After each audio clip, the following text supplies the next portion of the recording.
This is 2021. This is the Betfred Super League. Be ready.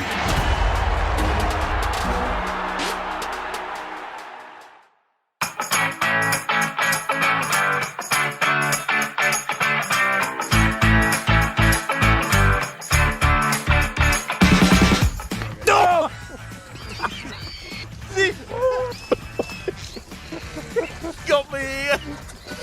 It took a big chunk out of me. Bleeding. It's bleeding. Oh no, it's bleeding. The thing just ripped me ear off. What do you think?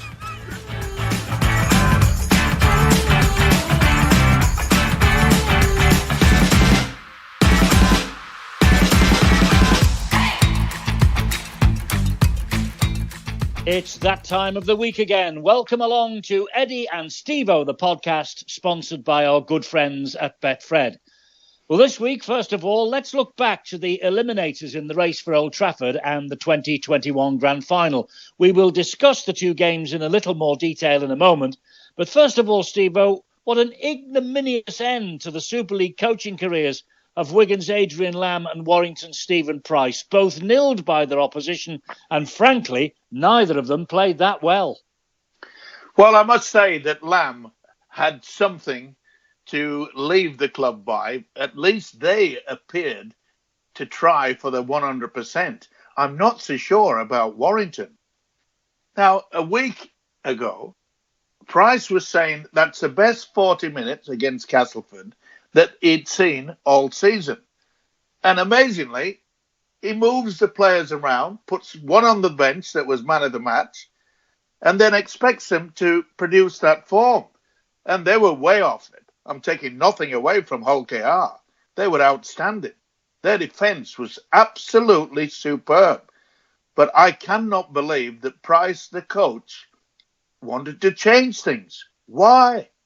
Well, that's the big question. I mean, we aren't coaches, obviously, but I would love to have an explanation of how Matty Ashton, who got the hat-trick against Castleford the previous week and man of the match, he gets dropped to the bench, and match winners like Blake Austin and Josh Charnley aren't even picked. Baffling decisions. And Danny Walker, this kid's a real live wire, isn't he? He was also in the 21-man squad, but he also got left out. It's amazing to say that he was on the verge of not being at the club. Simple as that. This was his opportunity to say, well, I've finished on a high. Now, he won at Wembley. That's certainly one tick against him, but he's got a few crosses against him after this selection for last weekend. I wonder if something's gone on behind the scenes that we aren't privy to and we don't know about. What do you think? Well, it can happen. But look, you've got to be loyal to your supporters. You can't just say a week before, that's the best 40 minutes we've played, and then all of a sudden he backs it up with the worst 80 minutes that they've played. It's beyond belief. It is, and he was very honest at the end of the match, Stephen Price. He said, this is the worst we've played all year. It was an awful way to bring down the curtain on, well, the career of Warrington legend, really, in Lee Breers. You know, as I say, Steve Price admits it's the worst performance of the year. It was. And what a way for Lee to bounce out. I was lost for words. And I'll tell you what, Eddie, that's not often.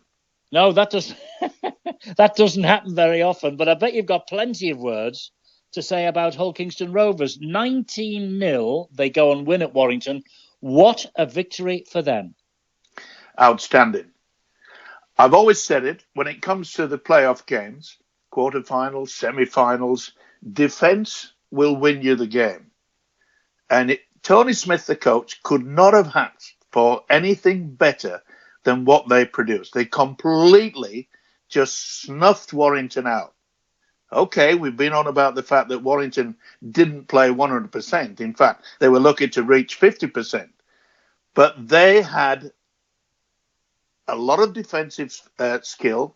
They didn't allow Warrington to get into the game. But Abdul, what about this?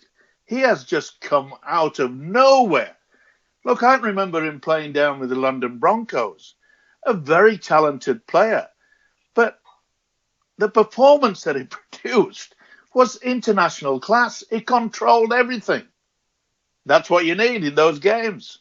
And he was playing behind a not beaten pack, wasn't he? The Rovers dominated. I mean, Warrington had 10 minutes at the start of the game. After that, one-way traffic. Yeah, perhaps a lot of people, especially the Warrington fans, would say that Clark, the hooker, wasn't 100%. And he's the mainstay of that Warrington side. It didn't look 100%. It certainly wasn't fully fit.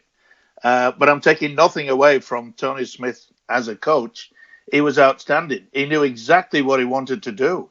And he's brought that team to a point where they believe they can not only make the grand final, but win it. Amazing. Absolutely amazing. They won on the Friday night 19 points to 0 in Warrington. The previous evening, Wigan 0 again, Leeds 8. Now, Sky Sports put up a graphic showing this year that Wigan have got the least effective attack in Super League, worse even than relegated Lee. That beggars belief for a club like Wigan, for a statistic like that. Wigan have been famous ever since they were formed for playing outstanding attacking rugby league football. And you just made the point. And as far as I'm concerned, that is the major reason. They would have looked, the committee, the people that run this club, they would have said, hey, look at this.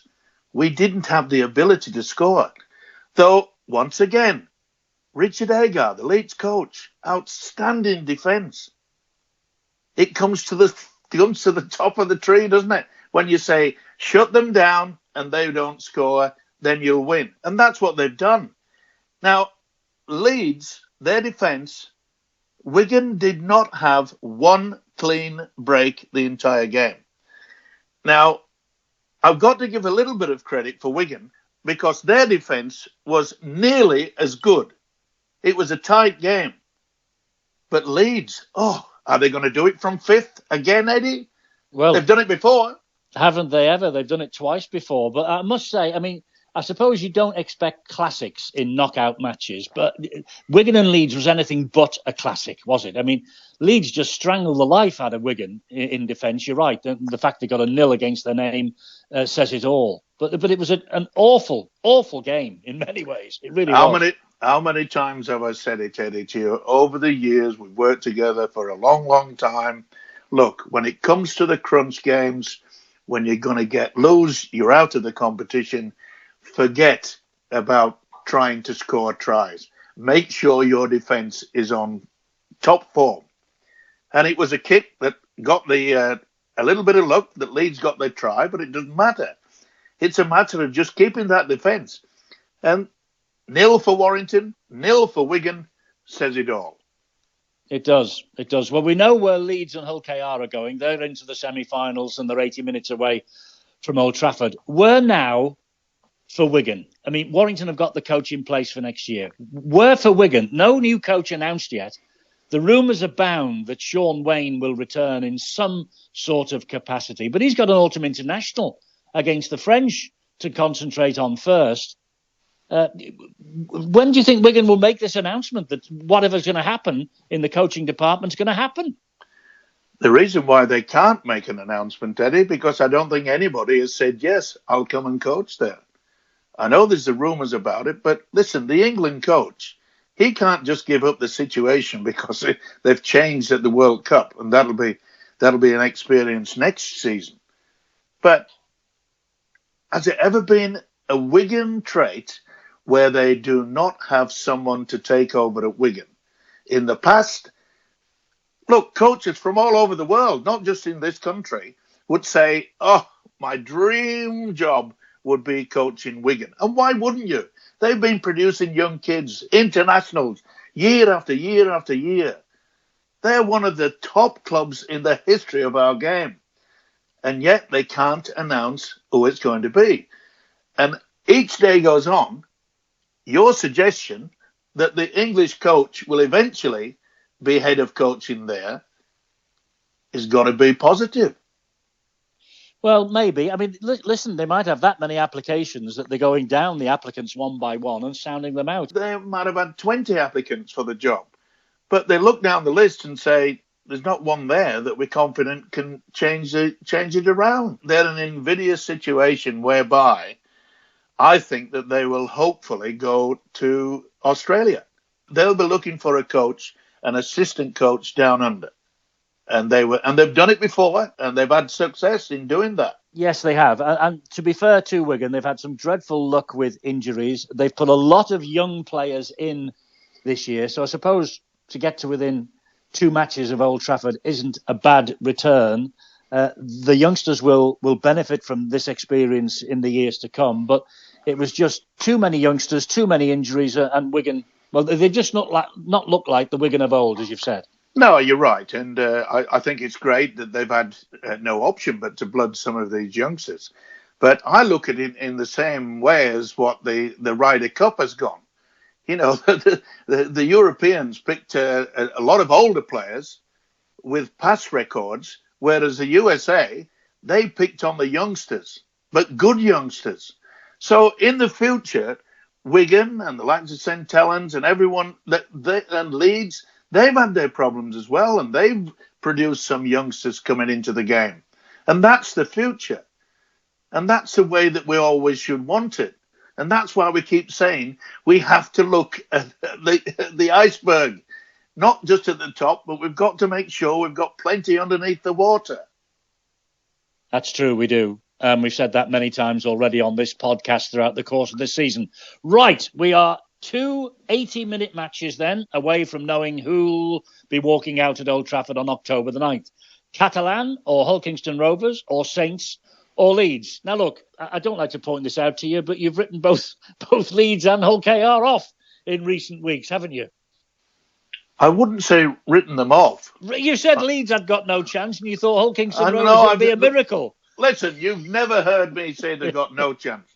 And when it comes to semi-finals, anything can happen. So I'm not stupid enough to say that they've got no chance. All I say is that St. Helens will be red-hot favourites. And Catalan should be. But Tony Smith, he's a wise old owl, this Tony Smith. He will have something up his sleeve. Now, let's remember, since Catalan got the league leaders trophy, they haven't played well. But they can't just rely on past results.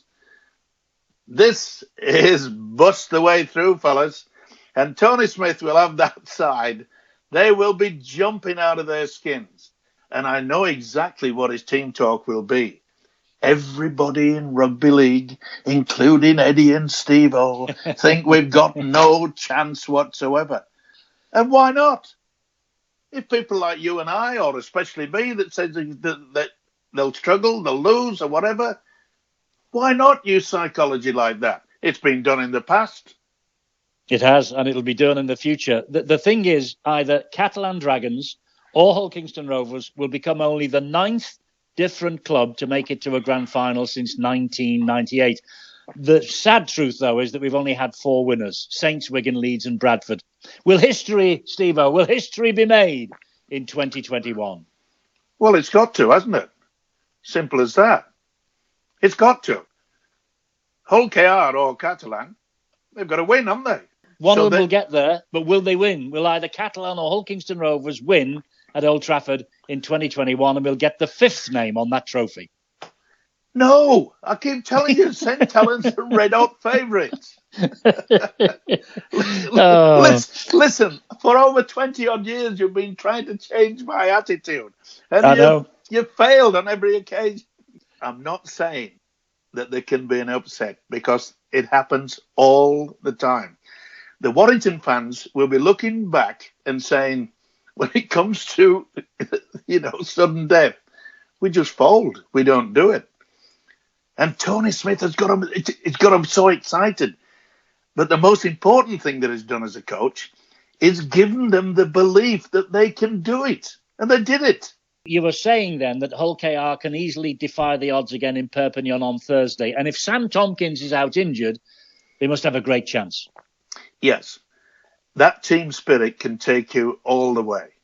And Tony Smith realised at the start of the season Look, they were only one off the bottom of the table last season.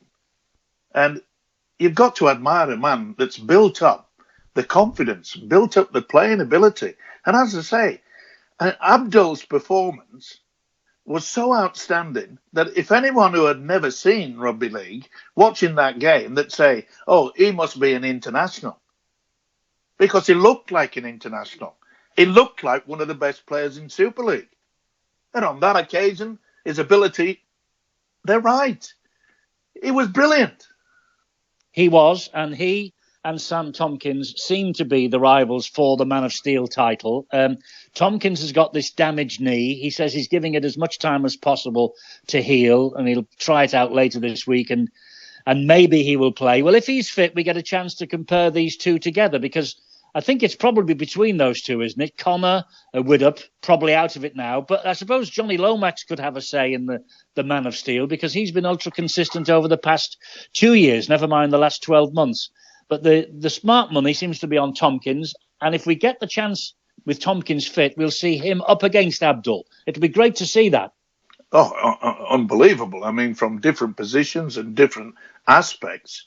But, Abdul's kicking game, superb. And I know that the Catalans, they realise that they've got to try to shut him down, because he just keeps turning teams around. He has great ability.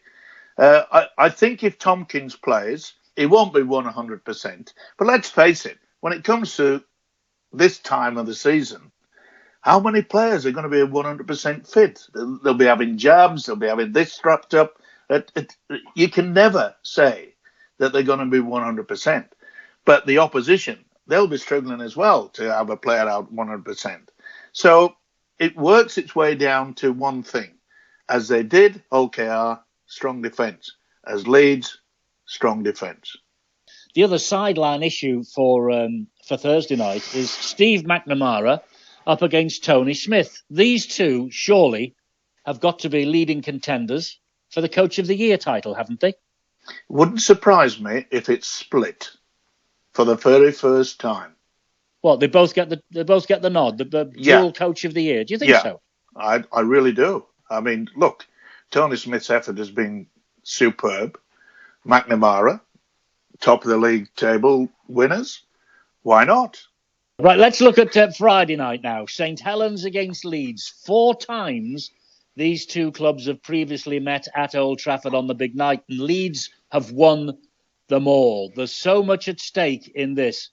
Can this be a classic, Stevo? Saints Leeds, Wigan Leeds, normally they are, but Leeds smothered the life, as we say, out of Wigan last week. What a win that was for Richard Agar and company, as we've already said. And let's not forget the fella in the background, Sean Long. He could come along and haunt the Saints on Friday night. Yes, but it's going to be a big ask, and the Leeds outfit realise that. People keep telling me about that, Leeds have got this wonderful record in the grand final. This isn't the grand final, Eddie. This is to get to the grand final. And you're hoping that it's going to be a classic. I can assure you it won't be a classic. It'll be one tough game. The two that we've had last weekend, tough, controlled defence. And there's no way in the world that Hull KR and Leeds will change that attitude. They will be defending for their life. And if you get that situation, then any chance you get a penalty anywhere near the sticks, go for the 2 points. That is the key factor. If you can't control and give penalties away, then you could throw away your chance of going to Old Trafford. It's going to be tense. It's going to be rough and tough. And I do hope that we get 2 good referees who can control the game. I'm sure that they will. We've mentioned that Leeds have won twice previously at Old Trafford in coming from 5th. They were 20-1 a week ago to do it again in 2021. I wish I'd had that fiver on them. I really do. I know you said that. And actually, at the time when you said that, I felt like saying, just stop throwing your money away. which I know over the years You've always been tight with that wallet, is yours? That Well, is I've been for sure. careful. I've been careful. Yeah. I've learned from the best. I've learned from the best. Listen, talking of Leeds, isn't it wonderful that the Rugby Football League has allowed Rob Burrow to Yeah. present the Harry Sunderland Trophy? What a wonderful gesture that is. Very much so. Very much so. And you know how proud you are to get onto that pitch with that trophy, because you did it when you hung up the microphone, didn't you, in 2016 as a former winner yourself? You walked on and presented it to the winner that night. And I can assure you, Eddie, that was one of the proudest moments, to be on that pitch in front of an amazing crowd and to give it to Liam Farrell as the Harry Sunderland Trophy winner. It's so important, and I still remember it, and I will always remember it. I remember the fact that when I won it in 1973, but I'll always remember the fact that when they gave me the opportunity as a nice gesture, and of course, as you know, that was my last match working with you on Sky Television. Indeed it was. Indeed it was. Listen, I thought you would cry. I thought you would cry that day. I nearly did. I've actually asked Betfred for the latest odds, by the way, Stevo, on the winners of the grand final this year. St Helens remain odds-on favourites at 6-4 on. Catalan 11-4. Leeds are now down to 6-1. 20-1 a week ago. Oh, that's a miss. And Hull Kingston Rovers, the rank outsiders, at 10-1. So where's the smart money? You're sticking with, you've said Saints from day one, you're sticking with the Saints. Yep, that's the smart money. But you thought you missed out on the fact that Hull Kingston Rovers, the way outsiders, nothing wrong with having a fiver on them. No, maybe not. Saints are going for a hat-trick of grand final wins, aren't they? You know, they too, like Leeds, and one of them has got to go out at the weekend. They know what it takes to get there. They know what it takes to win it.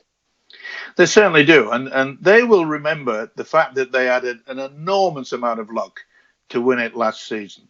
They knew that, you know, the ball bounced in the right way. But they look so sharp this season. They look as though they've got good backup. They've got depth and strength. And I think they have a pack of forwards that will beat anybody in this competition. But as you say, Eddie, anything can happen when it comes to that. Who would have thought Warrington playing at home, Wigan playing at home, be defeated 19-0 by Hull Kingston Rovers, 8-0 by Leeds, not score a point, Warrington or Wigan. So they've got the defensive attitude to upset any team. But I know one thing, Eddie, my money will be staying in my wallet. I thought it might do, but history beckons for somebody on October the 9th. Talking of history, St Helens women are just as dominant as the men. They're through to their grand final at Headingley on October the 10th. A dominant performance against the Castleford women at the weekend. They now face Leeds. They'll be on familiar territory on Sunday week, of course, won't they? You know, and the Saints women have won the Challenge Cup. They've won the League Leaders' Shield. Now they're going for their treble in the grand final. They're just as good as the men. They certainly are. And the one thing I've got to say, I have been so impressed with the advancement and the skill factor. You know, it reminds me of years ago, Eddie, when I remember the Wakefield women were winning everything. St Helens are now taking over the roost of that sort of situation. But the development over the years, through good coaching, through backing from the major clubs, it's very, very good to watch. I enjoy it because the quality is high class. It is. And the Saints have got 12 internationals in their side. 12 internationals. Jodie Cunningham, Amy Hardcastle. They get all the publicity, but they are a very, very good team, aren't they? Yeah, well, they coach well. They've certainly lifted the standard, as I've just said. It's always good to see the major clubs bringing something new into it. You know, we've got to expand. And this is why I I'm amazed that we're expanding in different areas, but we don't seem to want to expand at the top of the table. We want to keep it up north. It's amazing. People are now decrying the fact that Toulouse may actually come up into Super League. They're saying they shouldn't be there. And I'm thinking, hang on, away from the top quality teams, right? We are going forward. Wheelchair, female rugby league, etc. and so forth. Let's spread our wings. Come on. I'm sure they will. I'm sure they'll press the button when the Rugby League and the Super League get back together again, which of course is much expected. It is that time of year when the dream team gets announced. Now then, 5 from St Helens, 4 from Catalan, Leeds, Wigan and Hull KR have got 1 each, and Ken Seo of Salford, 19 tries, top scorer in the Super League, from a team that finished next to bottom of the table. An outstanding effort from him, Ken Seo. Certainly is. And what about the coach? I know he's gone, Richard Marshall. I can't believe it. They haven't wasted time in saying bye-bye. I just could not believe it when they announced he was going. And I think to panic after 1 season.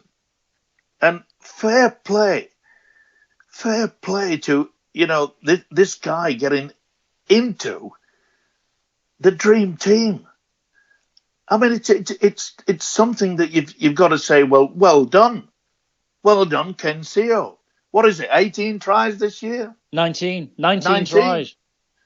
So really, Richard Marshall, I mean, the style of play couldn't have been that bad, could it? I know they finished 11th in the table, 1 place off the relegation. Maybe that's why the Salford hierarchy have panicked. They might think it's their turn next year. But Richard Marshall, he's lasted just the 1 season. He hasn't really been given a fair crack of the whip, has he?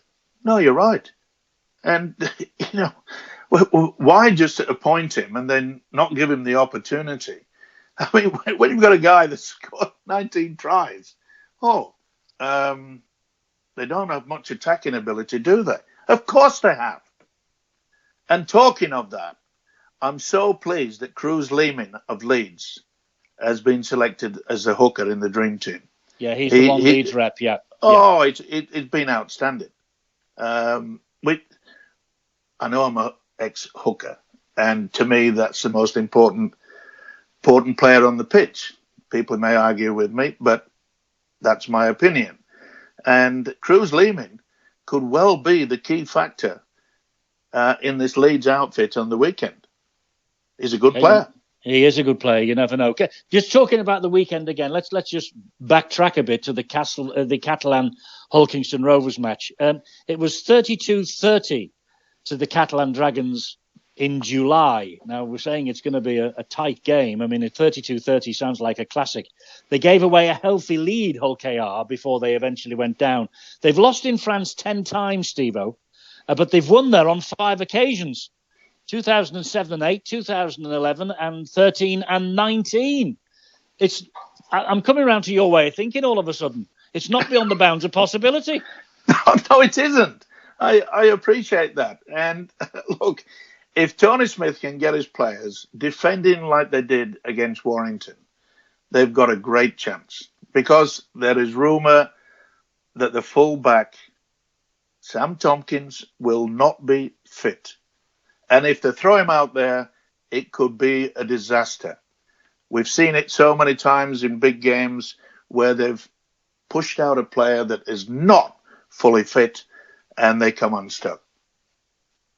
We shall wait and see. All right. After all of our fun and games on Thursday and Friday, on Sunday morning, our time, it's the NRL Grand Final. Souths against Penrith. Now, this really is a mouth-watering match in prospect. And Wayne Bennett, the South coach, leading his men into yet another Grand Final at 71, a very young 71, it has to be said, and personally aiming for a record-extending 8th Grand Final win. What a bloke this fellow is, Wayne Bennett. Unbelievable. When it comes to teams that he has coached, there is no one better. He's just amazing. The sad part about his career, Eddie, is that when it comes to taking over international players, they don't seem to work for him. Mm. Is that a coincidence? Not sure. He wouldn't be the first not to get the best out of, allegedly, the best 13 that the competitions have to offer. Would he be? Well, let's put it this way. His latest encounter in the international ranks was an absolute disaster. Remember, he took 2 or 3 Australians on the Great Britain tour, which I went livid about the situation. They flew one guy out because somebody was injured and never played him. What's the point of flying him out? Yeah, you're talking about 2019, aren't you? When yes. Wayne was in charge of Great Britain on the disastrous tour. They were beaten by Tonga and Papua New Guinea, Stevo. I know, that's what I'm saying.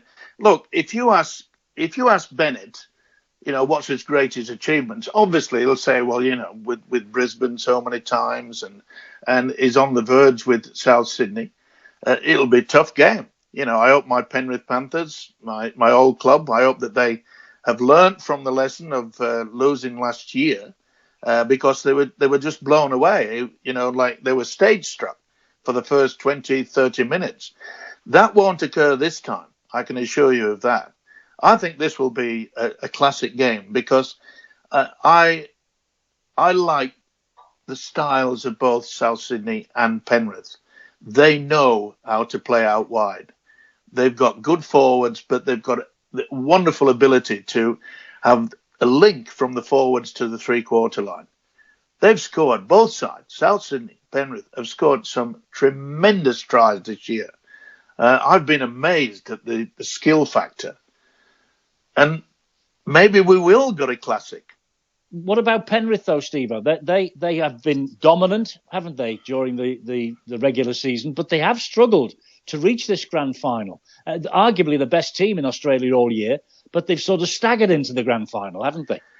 Yeah, their biggest problem, and let's not forget that South Sydney beat them in the early preliminaries. So they want to come back into it. South Sydney, they'll be feeling, well, hang on, we've beaten them once, we can beat them again. Bennett knows too well that he's got to make sure that his defence is solid. And Penrith will be doing exactly the same thing. They've got to forget about what happened in that first 30, 40 minutes in last year's grand final as Penrith. They've got to realise they've got to do it tough. They were shell-shocked. And when they suddenly found their momentum, it was too late. Melbourne lifted the trophy. But what a great boost to return the issue and beat them 10-6. It was a great game. I loved it. But the referee, I cannot believe what occurred in that particular game. Now, the referee, Sutton, was odds on to be in charge of the grand final. Now, when they scored out wide, Brian Tuho, right, he scored in the corner. And I mean in the corner. Now, when Nathan Cleary came up to take the conversion, he moved it in 10 to 12 yards. The touch judges didn't notice it. The referee didn't notice it. Now, Cleary missed that conversion. But what would have happened if he did get the conversion and that conversion would have beaten the Melbourne Storm on that particular kick?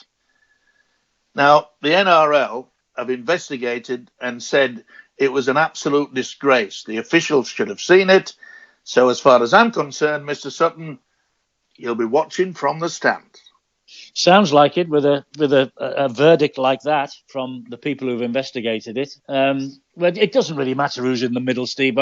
Hopefully it'll be Ashley Klein, the old Super League referee. Let's hope he gets the nod then. But yeah, well, it's certainly in line. I mean, he's had a good season. Never mind who's in the middle. Doesn't matter. Who is going to win? Are you going to be saluting the Penrith Panthers, or will you be standing to attention and saluting the great Wayne Bennett? Who's going to win the grand final down there in Australia? Eddie, I'm already standing. I am saluting the Panthers.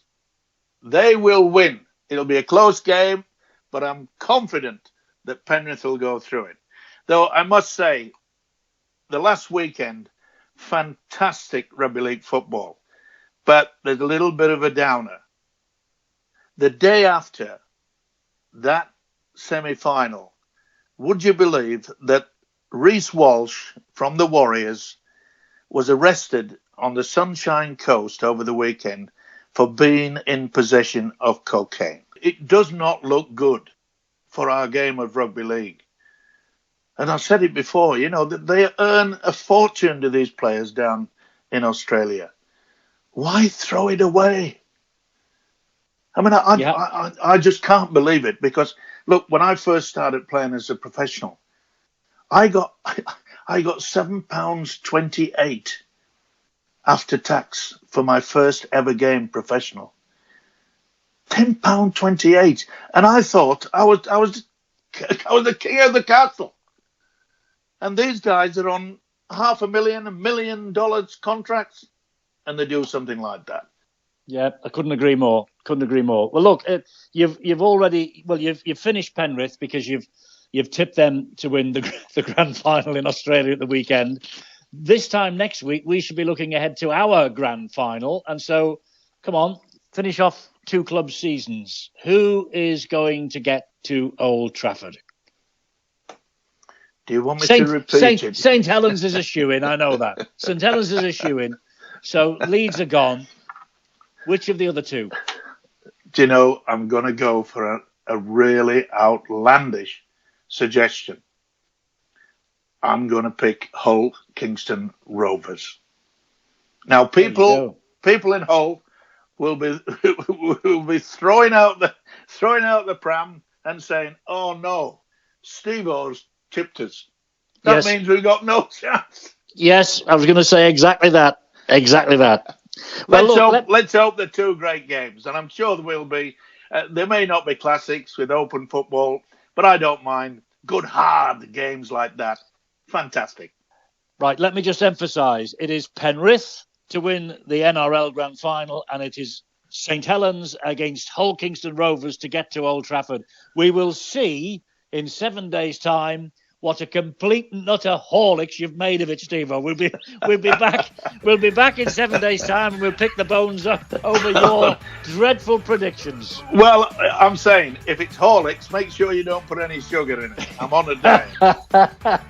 And so you should be. See you next week. Take care, top man.